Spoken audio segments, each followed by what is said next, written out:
we're starting another week with, of course, the Indy news. Woo! We've got a lot of upcoming shows.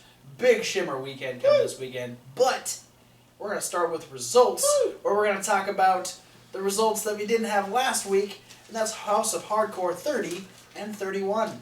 Yeah, how about that? We got them this week, though. Yeah. House of Hardcore 30, Colt Cabana defeated Ryan Nemeth. Carlito defeated Mighty Cadman. Then Mark Silva defeated Mighty Cadman. Mighty Cadman. He's just not having a good day. Cracker Jack and Mike Burr defeated the Squad. Billy Gunn defeated Bolt James. Matt Cross defeated Andy Phoenix. Swoggle defeated Muhammad Ali Vai. And MVP defeated Swaggy Jackson and Tommy Dreamer in a three-way match. Alright. And then at House of Hardcore 31, Carlito defeated Matt Basso. Bull James, Chris Basso, and Nick Armstrong defeated Davey Green, Jonah Rock, and Kurt Barron. Colt Cabana defeated Muhammad Ali Vai, making him, I'm pretty sure, the only 0-5 guy out of the whole. Yeah, I don't know if Muhammad actually won a match. I don't think so. You have to go back through your notes. And MVP, nope, not yet. Almost there. Almost M-Dog 20, Matt Cross defeated Andy Phoenix again. Swoggle defeated Ryan Nemeth, and then MVP and Tommy Dreamer defeated the Squad. Starting to jump ahead to the main event. Can't do that. There's other matches to talk about. Oh, and speaking of other matches to talk about, what about Ring of Honor? Ring of Honor opened up with Cody, fresh off of his championship win, looking to make a statement, but he wouldn't get very far because Christopher Daniels would arrive in the ring, and these two would proceed to beat the shit out of each other in three-piece suits. Even taking the time to attack referees and security guards to make sure that they could keep fighting.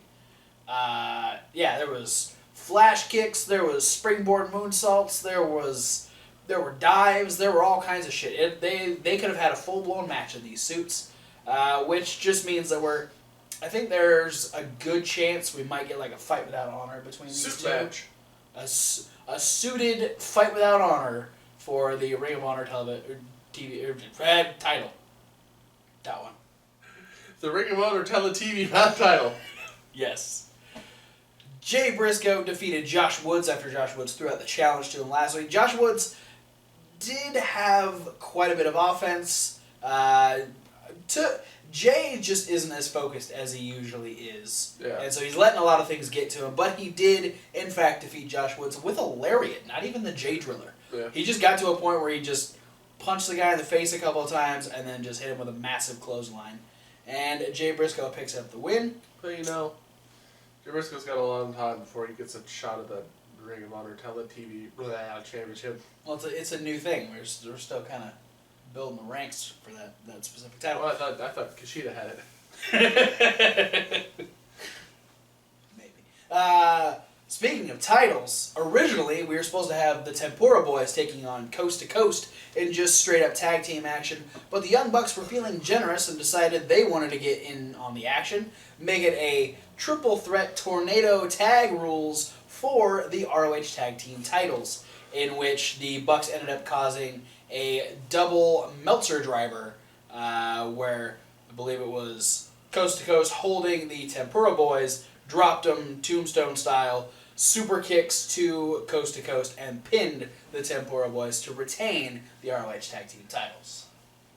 And then in the main event we had the four-man survival match to determine a future competitor against Kushida for the Ring of Honor World Television title.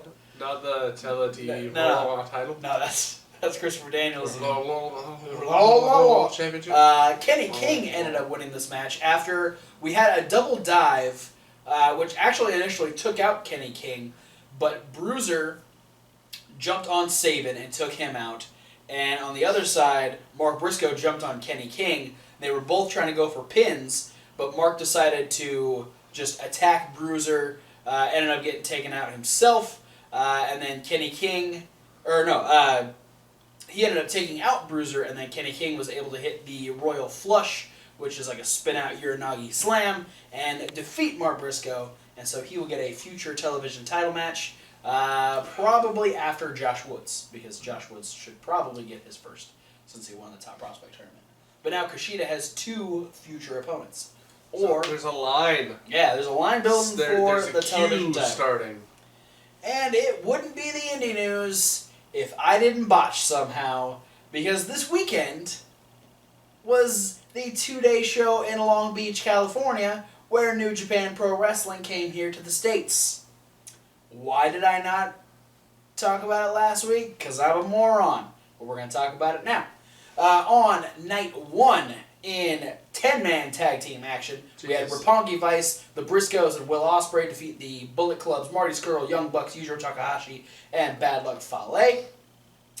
In 8-man tag team action, we had Los Ingobernables defeat Dragon Lee, Titan, Volador Jr., and Jushin Thunder Liger.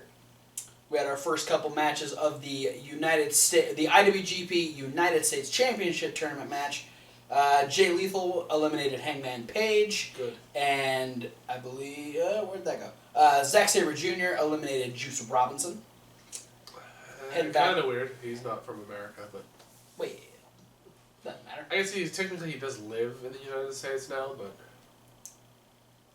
Kevin Owens ain't from the U.S. either, so... Doesn't matter. We had another 8-man tag team match where Kushida, David Finlay, Jay White, and Hiroshi Tanahashi defeated the Tempura Boys, Yoshitatsu, and Billy Gunn. War Machine defeated Guerrillas of Destiny to become the new IWGP Heavyweight Tag Team Champions. We had Tomohiro Ishii eliminate Tetsuya Naito from the United States title tournament. And we had Kenny Omega eliminate Michael Elgin from the United States title tournament. And then in the main event, Kazuchika Okada retained his IWGP Heavyweight Championship against Cody. And then for night 2, we had Jushin Thunder Liger, Kushida, and David Finlay defeat Yoshitatsu and the Tempura Boys. Kenny Omega eliminated Jay Lethal from the United States title tournament. Also boo. Tomohiro Ishii eliminated Zack Sabre Jr. from the United States title tournament. We had Dragon Lee, Juice Robinson, Jay White, and Titan defeat Los Ingobernables in the 8-man tag team action. We had the Bullet Club defeat the Guerrillas, they defeated themselves. Bullet Club defeated War Machine and Michael Elgin in 6-man tag team action. It's a big team. Yeah. Young Bucks retained the IWGP Junior Heavyweight Tag Team titles against Roppongi Vice. We had the Bullet Club defeat the Briscoes, Kazuchika Okada, and Will Ospreay in an 8-man tag team match.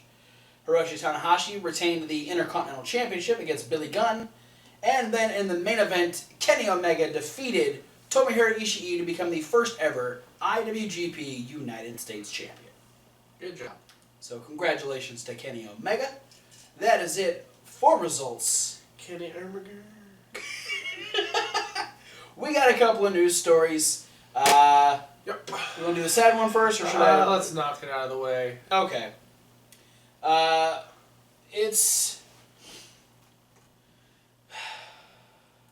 We hate talking about it, but he is part of one of the most recognizable wrestling families, that being the Hart family. Smith Hart, unfortunately, lost his battle against terminal prostate cancer today and passed away at the age of 68.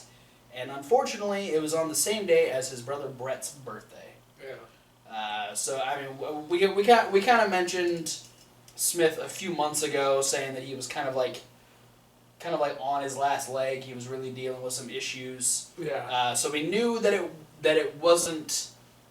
He didn't have a whole lot left. But it is sad that now Brett's gonna have that constant reminder on his birthday about his brother passing away. Smith.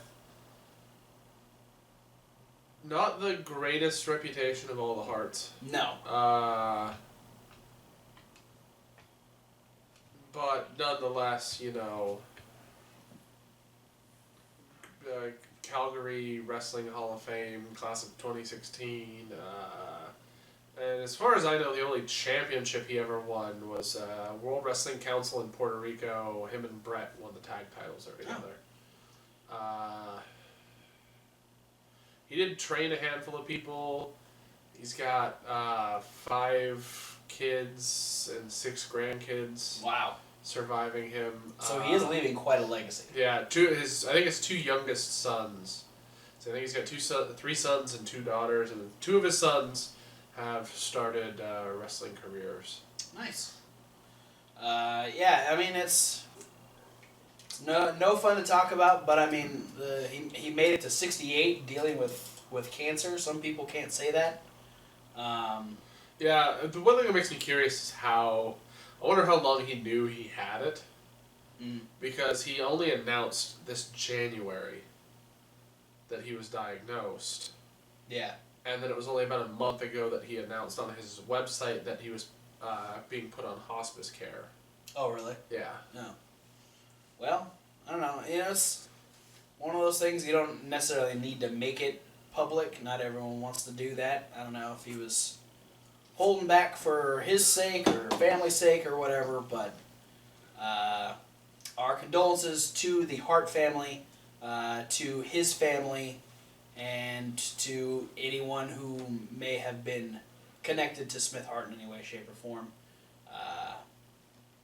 We can only hope that the hard times pass soon. And our other quick news story is the Powerbomb.tv Independent Championship. I kind of mentioned it when I talked about the Powerbomb.tv show a couple weeks ago. They've announced the competitors for the first tournament, which will be on July 29th in Monterrey, Mexico. But we have 8 men announced for this tournament. We have Bucks Belmar, Shane Strickland, Deshaun Pratt, Fly Warrior, Jigsaw, John Silver, Joey Lynch, and Jonathan Gresham. What J names. Yeah. The whole top, the last 4. The top 4, you got Jonathan, Joey, Jigsaw, and John. So, yeah, lots of J's going on. So, I don't think it's just the one. I think there's going to be like multiple winners because I think it's going to happen in 3 different countries. I think what I saw when they showed the championship is they had 3 different medallions. They had a Mexico, they had U.S., and they had Canada.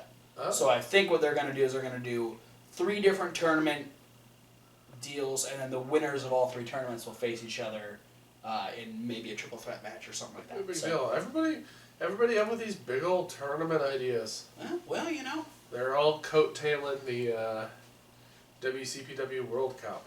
I mean, people love tournaments, man. Yeah, and I think just by the virtue of the fact that, WWE's sort of getting on the tournament train. Yeah, I mean, with the Dusty Classic and the CWC and now the Mae Young Classic coming up soon. Yeah, but the fact that before this the King of the Ring, it's been kind of like a joke, for a while now. Let's bring it back. People do like tournaments, like some of the most anticipated shows on the independent circuit. Chikara's King of Trios, the Battle of Los Angeles. Yeah. Which is coming up pretty soon, actually. All of the round-robin style tournaments they have in New Japan. Yeah, New Japan's getting ready to start the G1 Climax. And I think WCPW started a huge thing by essentially doing, a huge tournament that's, 8 tournaments, and then all the finalists in another big tournament. Go in another tournament, yeah.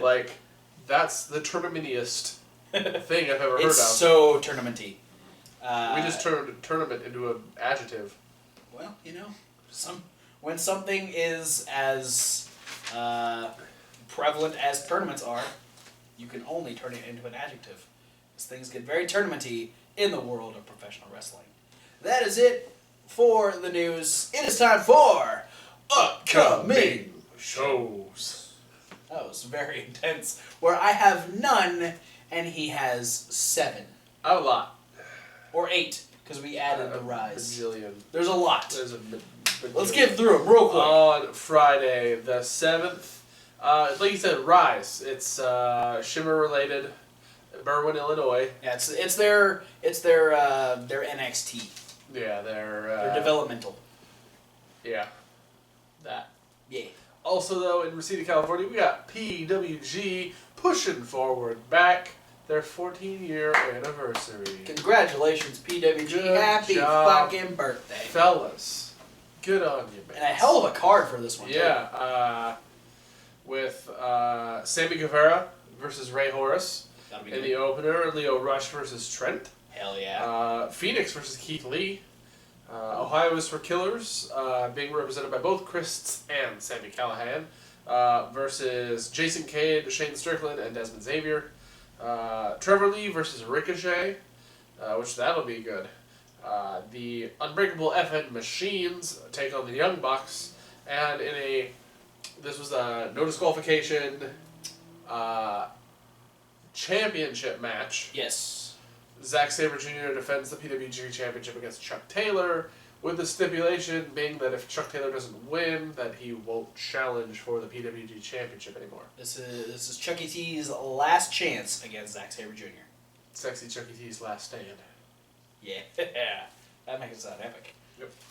On Saturday, the 8th, we head back over to Berwyn for Shimmer 92, and then we head over to Gibsonville, North Carolina, for a show from Chikara!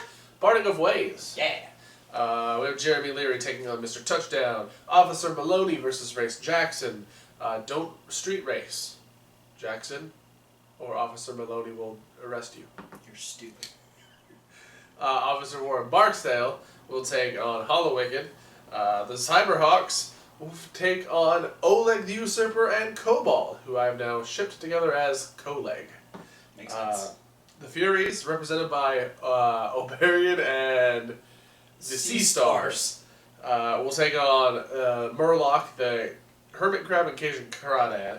And in the main event, Missile Assault Man challenges Juan Francisco de Coronado for the Chikara Grand Championship. I want to say, as far as the Force goes, Barksdale got the shit end of that stick. Yeah. And I'm being real, I think Missile Assault Man has challenged the last 3 champions. Has he really? Uh, He blew up, man. From the most annoying ant to being the only guy left as far as, other than Fire Ant, he's the only other, colony-esque member left in Chikara. yeah. And he's kicking ass. Yeah, so I'm hoping maybe 3rd time's a charm. 'Cause I'm pretty sure this is his 3rd attempt at winning the Grand Championship. And I know you wouldn't be heartbroken You if know- Juan dropped the belt. I'll say right now, I'm not the biggest fan of Missile Assault Man, but boy, would I take him as Grand Champion over Juan Francisco. Alright, also on Saturday, we've got Evolve 88 from Charlotte, North Carolina, so Yeah. not very far away. Jason Kincaid versus Caleb Conley, ACH versus Austin Theory, Trent Beretta versus Fred Yehi, Keith Lee versus Ethan Page, the Doom Patrol from Catch Point defend the tag titles against Anthony Henry and Drake, and Zack Sabre Jr. will defend the Evolve Championship against Timothy Thatcher in a no-holds-barred match. He's a hardcore title match weekend for Zack Yeah. Sabre Jr. Also, back to Berwyn, we're going to have Shimmer 93, and back to Gibsonville for the Chikara afternoon show. again! I got really excited. You sounded like the lead singer from the Bee Gees for a second there. We've got Dustin taking on Chikara again. versus Wani. Des Peloton versus the Closers. That's going to be a buff task for the Des Peloton to overtake. A buff task. Yeah, it was like a tall task. Yeah. But Rick Rowland is tall. Sloan Caprice isn't that tall. But But together they're very buff. absolutely. Lucas Calhoun takes on the Whisper. The Hermit Crab will defend his newly won Young Lions Cup championship against his partner, the Cajun Crawdad. I want them both to lose. The Rumblebees will challenge Crumbles and Defarge for the Campeones de Parejas. Yeah, Solo Darling cashing in her golden opportunity.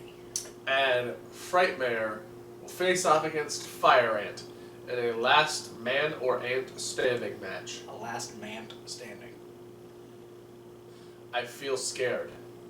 Yeah. Frightmare has de-antenned all of the ants that have been de-antenned recently. Fire Ant's the last one. This is a last man or ant standing match, so This- anything goes. It's gonna be bad. Don't do this to me, Chikara. Wow, blame Frightmare. Don't do this to me, Frightmare. Because there's some of the only people left from my heyday in Chikara. You're gonna be stuck with just Frightmare and Hollow again. That'd been Icarus. Dasher and Touchdown. Yeah. Then on Sunday, we're going to have Shimmer doing 94 and 95 from the Berwyn Eagles Lodge, and Evolve 98. No, 89. 89. Backwards of that. He's dyslexic. From Marietta, Georgia. We only have 4 matches announced Yeah. for that one, as opposed to like 6 or 7 from the first. Jason Kincaid versus John Davis, ACH versus Ethan Page, Keith Lee versus Hot Sauce Tracy Williams, and if Zack Sabre Jr. happens to retain the championship from Timothy Thatcher, he will then defend it against Fred Yakey. Alrighty then. I think that's it. Yep. Cool. Thanks for watching, guys. Don't forget to like, comment, and subscribe. Click the links down in the description. There's a whole bunch of links, but the important links are not the links that you normally click on during the rest of the videos. It's the ones that are above those. Exactly, because it'll take you to all the people that we just got done talking about. Like ChikaraPro.com, ROHWrestling.com. WWNLive.com, BeyondWrestlingOnline.com. and many more. But we want to add more based on your suggestions. Sending links to Facebook pages, websites, YouTube pages, anything that we can get a little bit of what they've got going on. Plus, most importantly, we need upcoming shows and within 24 hours, results House of of those Hardcore. shows. Exactly. Send any of those things to... You know why it took the results so long? Hmm. Because the matches go backwards. Oh, okay. Wait. But wouldn't it be easier if we saw the ending of the match first? You could just write down what happened. It should. Nope. All right. Send any of those things to any of the social medias down below, including our email. And if we like what we see, we will not only continue to talk about what you have brought to our attention, but we'll give you a shout out for doing so. Hell yeah. Also, check out the podcast. That's a link. Check out Reasonable Wrestling Fans. That's reasonable to W. Like wrestling for a bunch of extra content. This week on this YouTube page, though, we will be having Top 5? we'll be having a top 5 for the month of June. That'll be you doing top 5, and Great Balls of Fire. Fire Dick the pay-per-view. Predictions. Is it this week? I don't even know. I'm pretty sure. It's I don't even know. Sunday. It might be. If it is, check it out. Yay. So many pay-per-views. Another fucking pay-per-view. Don't worry, in a couple of weeks we'll have Battleground. And the wager of this prediction's upcoming video is loser's dick gets lit on fire. I'm gonna stop watching pay-per-views. But for now, guys, thanks for watching, and we'll see you at whatever video you decide to watch next. Fuck, so many pay-per-views. Yeah. But keep doing tournaments. If you're gonna do another pay-per-view, bring back King of the Ring. Way more entertaining than Great Balls of Fire.